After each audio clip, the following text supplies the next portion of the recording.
एक तरफ लॉकडाउन ने लोगों को कई तरह से मुश्किलों में डाला, तो वहीं लॉकडाउन जीव जंतुओं के लिए खुशखबरी भरा रहा।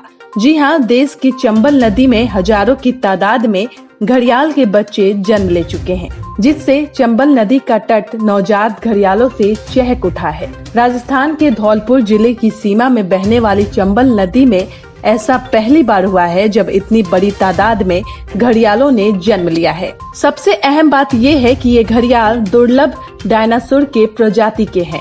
दुर्लभ डायनासोर प्रजाति के ये घड़ियाल देश दुनिया से विलुप्त होने के कगार पर हैं।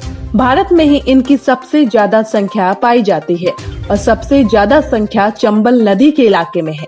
ऐसे में इन्हें देखकर चंबल सेंचुरी अफसरों के चेहरों पर भी खुशी है।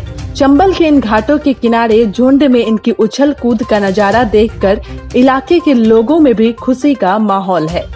यहाँ आपको बता दें कि धौलपुर स्थित चंबल नदी के 435 किलोमीटर क्षेत्र में घड़ियाल अभ्यारण्य बना हुआ है।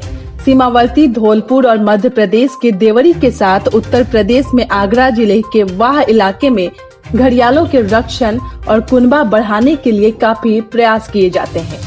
लॉकडाउन के बाद से ही चंबल नदी में घड़ियालों का कुनबा लगातार बढ़ रहा है। चंबल नदी में वर्तमान समय में घड़ियालों की संख्या 1859 है।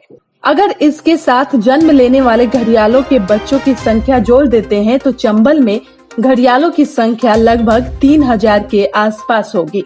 यहाँ आप ये भी जान ले कि इन घड़ियालों की शुरुआत में देखभाल देवरी अभ्यारण्य में की जाती है। जब नवजात घड़ियालों की लंबाई 1.2 मीटर होती है तब भी इन्हें चंबल नदी में छोड़ा जाता है।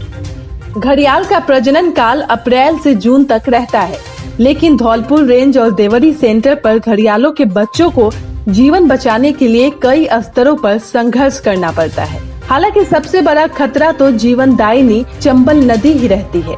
इसकी मुख्य धारा में आकर कई घड़ियालों के बच्चों की मौत भी हो जाती है। सबसे अधिक नुकसान बारिश के दिनों में होता है। इसके अलावा बाज, कौवे, सांप, मगरमच्छ समेत अन्य मांसाहारी जलीय जीवों से खतरा बना रहता है। दरअसल घड़ियाल अत्यंत दुर्लभ सुडल वन के जीव हैं। यही नहीं, ये दुनिया में करीब करीब सभी जगह से ही विलुप्त हो चुके हैं। बस भारत के चंबल नदी में ही इनकी संख्या बढ़ रही है और ऐसा भी कह सकते हैं कि अब बस यही इनकी दुनिया बची है। वर्तमान समय में चंबल नदी घड़ियालों के साथ साथ 710 मगरमच्छ और 68 डॉल्फिन समेत अन्य जीव जंतुओं का निवास स्थान है। ऐसे में चंबल नदी में दुर्लभ घड़ियालों की संख्या का और बढ़ना अपने आप में सुखद खबर है।